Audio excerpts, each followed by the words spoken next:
perusahaan yang kalau saya jual nilainya 10 triliun lebih. Hari ini saya mengelola omset sebulannya kira-kira 250 miliar lebih. Yang insya Allah mudah-mudahan mulai bulan Januari ke atas, mudah-mudahan bisa mencapai 20 triliun lebih. Saya nggak bohong, ketika saya memulai, saya tidak punya apa-apa. Tapi Allah membesarkan saya. Apa kata Allah? Kamu punya aku. Hebat. Saya mulai minta sama Allah. Assalamualaikum warahmatullahi wabarakatuh. Para pemirsa, ada satu hadis dari Rasulullah Sallallahu Alaihi Wasallam yang perlu kita ulang-ulang. Kata Rasulullah, la ta'muranna bil ma'ruf wa la tanhauna 'anil munkar aw la sallatallahu 'alaikum asrarakum. Hendaklah kalian terus-menerus menyampaikan yang ma'ruf atau berbuat yang ma'ruf atau yang baik gitu. Dan saling mencegah atas perbuatan yang mungkar. Atau kata Rasulullah, Allah akan memberikan kepada kamu orang-orang buruk yang berkuasa terhadapmu. Orang-orang buruk di antara kamu yang mampu berkuasa terhadap dirimu. Peringatan Rasulullah ini memotivasi kita ya.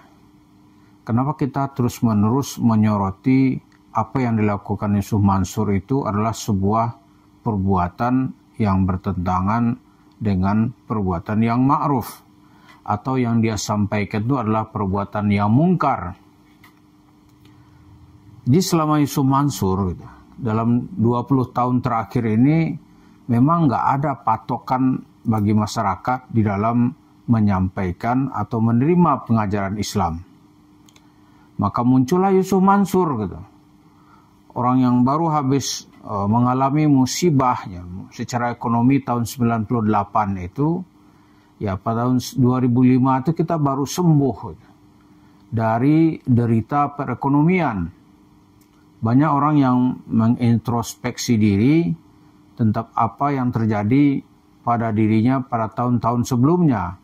Di saat itu datanglah Yusuf Mansur membawa cerita Tuhan yang hilang atau mencari Tuhan yang hilang. Dia berkeliling kemana-mana menyampaikan cerita wisata hati.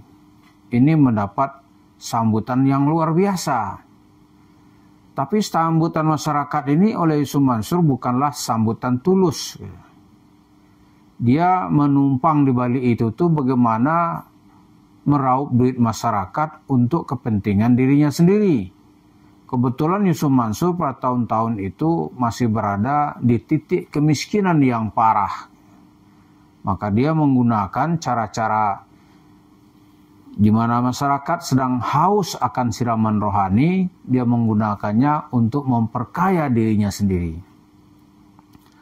Lalu di antara sepak terjang Yusuf Mansur itu adalah dia datang bersafari ke Hong Kong. Di sana ada 90.000 TKI dan TKW Indonesia yang bekerja membanting tulang. Ini dijanjikan oleh Yusuf Mansur untuk merubah nasib dengan cara membeli Indonesia.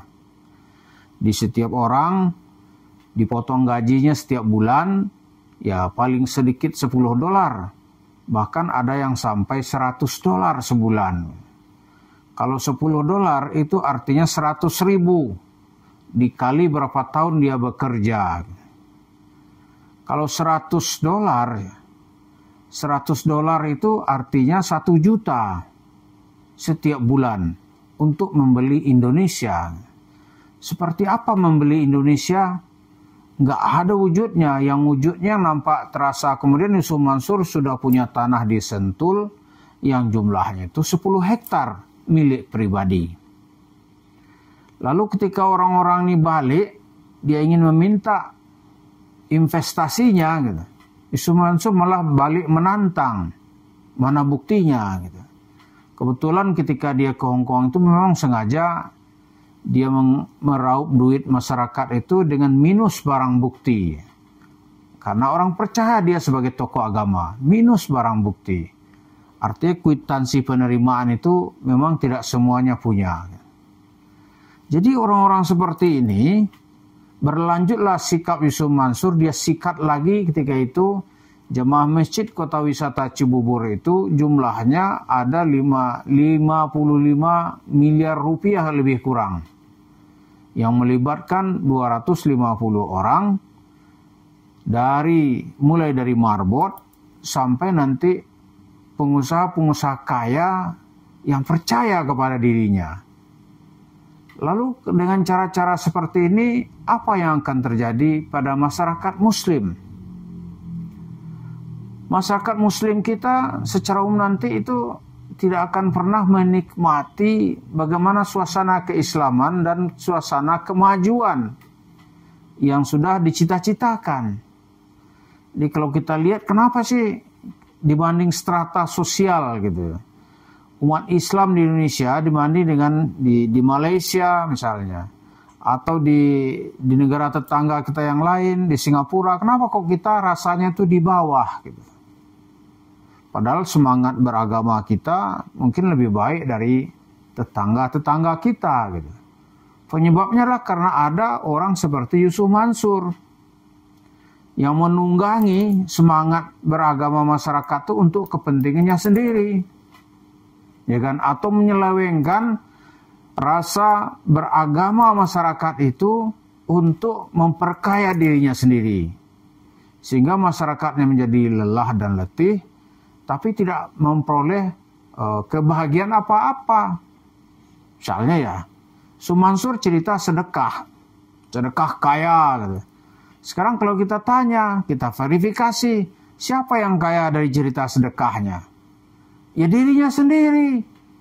Masyarakatnya kaya nggak? Coba kasih tahu kita, masyarakat mana yang kaya mengikuti saran Yusuf Mansur? Misalnya nih, jemaah remaja masjid, ya kan, di Masjid Agung Al-Azhar. Itu kaya nggak gitu? Atau ada nggak yang kaya karena mengikuti saran Yusuf Mansur gitu? Gak ada kita dengarkan. Di mana-mana orang tuh hanya menjerit, menyesal, dan mengeluh. Jadi tidak sedikit juga para pemirsa orang-orang yang frustrasi, tidak mau lagi diajak cerita-cerita agama. Itu Yusuf Mansurnya gitu. Jadi selama Yusuf Mansur nih masih ada di tengah-tengah kehidupan dakwah, selama itu ya nggak ada rasa kenyamanan orang menikmati agama. Nggak ada. Yang ada masyarakat itu diperkuda gitu untuk memperkaya dirinya sendiri. Dia nggak peduli itu. Begitu orang percaya kepada dia menjadi miskin, paling dia bilang lo rasain aja sendiri. Dan itu dibuktikan.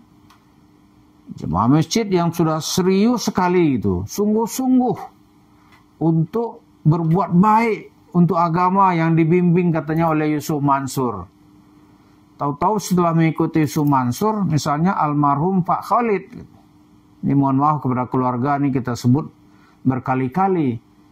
Karena inilah salah satu bentuk korban yang dilakukan secara tidak berperi kemanusiaan oleh Yusuf Mansur. Nah ada peri kemanusiaannya. Jatuh miskin orang, paling dia bilang lu rasain aja sendiri gitu. Gitu aja dia. Jadi selama umat Islam ya, ada orang-orang seperti Yusuf Mansur di tengah-tengah dirinya, di tengah-tengah kehidupannya, selama itu umat Islam nggak akan bisa maju. Karena Yusuf Mansur itu seperti virus, ya kan, yang menyebar di dalam tubuh umat Islam. Tapi Yusuf Mansur sendiri dia masa bodoh. Kalau duit dapat dan dapat banyak itu ya yang dia pikirkan itu apa? Membeli tanah, ya kan? Lantas di atas tanah itu nanti dia bikin praktek cuci uang. Itulah warung stick and shake-nya. Cuci uang aja. Mau sepi, mau ramai dia nggak peduli juga. Ya, tapi beberapa tahun belakangan ini dia mulai mengalami masalah serius juga. Karena kan bisnis nggak bisa dipakai dengan dalih untuk mencuci uang. Gitu. Kan bisnis harus bertumbuh sesuai dengan hukum-hukum perniagaan. Nah sekarang di warung stick and shake itu mungkin 1-2 dia memang bertambah gitu.